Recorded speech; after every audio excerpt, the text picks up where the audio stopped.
डोळे अगदी थकून गेलेत तरी पण उशिरापर्यंत मोबाईल स्क्रोल करणं चालूच असतं आणि मग पेशंट्स मला सांगतात की झोप येत नाही. आणि ही समस्या आजकाल प्रत्येकाच्या जीवनात आलेली आहे. फक्त यामुळे मेंदूच थकत नाही तर झोप बिघडते, शरीराचं सुद्धा नुकसान होतं.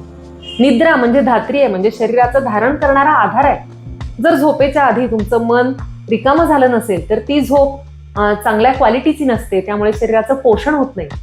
अशी शास्त्रीय माहिती पाहायची असेल तर आधी आपलं चॅनल लाईक आणि शेअर करा, सबस्क्राईब करा.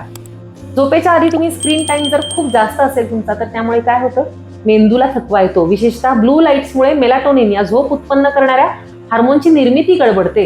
दुसरं, सतत मेंदूमध्ये ओव्हर थिंकिंग चालू राहतं, कारण माहिती आहे ती मेंदूवर आदळत राहते झोपेपर्यंत. तिसरं, डोळे थकून जातात. चौथं, सकाळी उठल्यावर फ्रेश वाटत नाही, उत्साह कमी असं वाटतं.